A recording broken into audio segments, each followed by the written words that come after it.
नमस्कार मित्र, आपलं स्वागत आहे आपल्या चॅनलवर. आजचा जो विषय आहे आपला, की आपण जे आपल्या गाडीचे हेडलाईट्स आहेत, फोर व्हीलर किंवा टू व्हीलर, ह्या का अपग्रेड करू नयेत. जे शोरूमवाले आहेत ते आपल्याला कंटिन्यू सांगत असतात, की बाबाओ तुम्ही हेडलाईट्स अपग्रेड करू नका, किंवा ह्याच्या पाठीमागं काहीतरी कारण असेल. मित्रांनो, कंपनी देते हेडलाईट एकदम प्रॉपर विचार करून, इंजिनिअरिंग करून दिलेली असते. जेव्हा गाडी कंपनी बनवते तेव्हा प्रत्येकाला एक वॅटेज दिलेलं असतं, जसं की backlight, front light, AC, fan ह्यांचं एकत्रित कॅल्क्युलेशन करून आणि एक वॅटेज तयार केलेलं असतं आणि तेवढ्याच ह्याची बॅटरी तयार केलेली असते.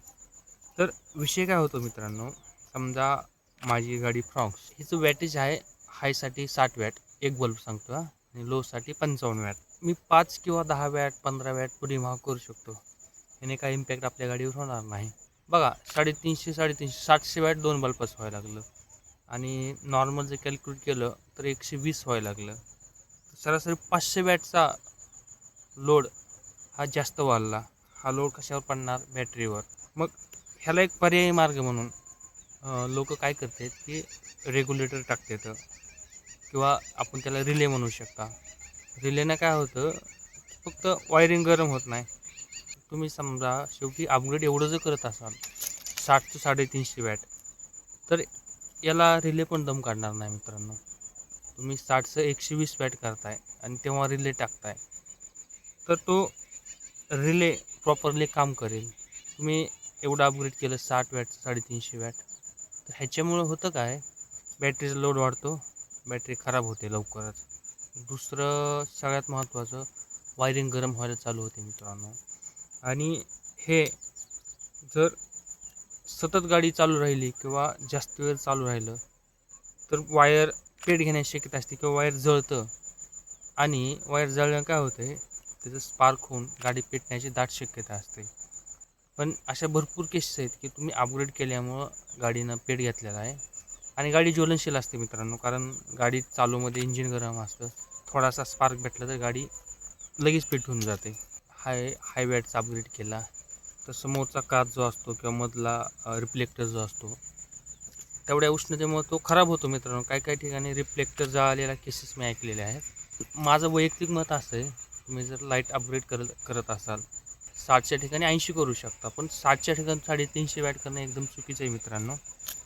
आणि राहिला विषय पिवळा बल्ब घ्यावा का पांढरा, जर तुम्ही अपग्रेड करत असाल तर हॅलोजेनमधून LED अपग्रेड करा. आणि जर वॅटेज तुम्हाला विचारलं 10-20 जाऊ शकता आणि एकदम परफेक्ट किंवा गाडीला इजा होणार नाही हे जर वॅटेज हवं असेल तर 100% तुम्ही कंपनी जे रिकमेंडेड करतं तेच वॅटेज तुम्ही आपल्या गाडीसाठी टाकून द्या. नॉर्मल हॅलोजनवाला का LED बल्ब, या दोन्हीपैकी चांगला कोणता?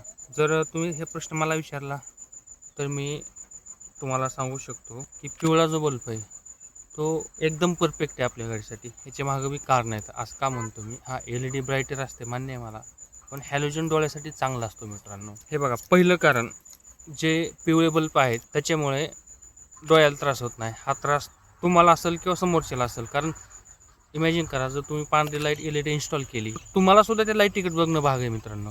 त्याच्यामुळे तुमच्यासुद्धा डोळ्याला त्रास होणार, समोरची तर माहीच निघणार आहे. हा बघा कोण आलाय, पुढे हाय पांड्या, आपला मित्र आहे चांगला. जो पिवळा बल्ब त्याचा एक फायदा आहे, जर तुम्ही नाईटला ड्रायव्हिंग करत असाल तर तुमच्या डोळ्यावर कोणताही स्ट्रेस येणार नाही. कारण जी लाईट असते पिवळी, त्या लाईटीसाठीच आपले डोळे बनलेले असते. तुम्ही पाहू शकता, जो सूर्याचा प्रकाश आहे तो असतो पिवळा, जवळपास त्याच कलरचा असतो. त्या कलरला अनुसरूनच आपले डोळे बनलेले असतात मित्रांनो.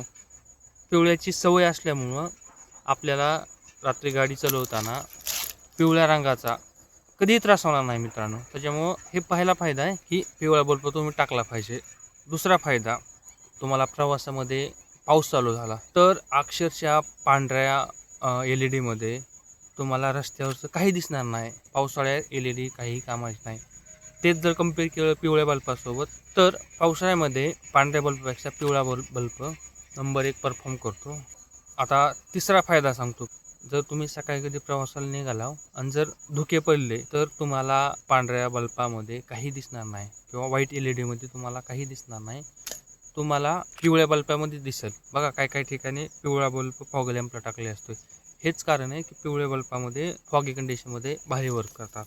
अजून सजेस्ट करू शकता की पिवळ्या बल्बाचे फायदे आणि व्हाईट LEDचे फायदे. जर आपल्याला हा व्हिडिओ आवडला असेल तर नक्की लाईक करा, आपल्या चॅनलला सबस्क्राईब करा. मी भविष्यात तुम्हाला असेच व्हिडिओ घेऊन येणार आहे. तर इथपर्यंत व्हिडिओ पाहिला असेल धन्यवाद. आपण भेटूया नेक्स्ट.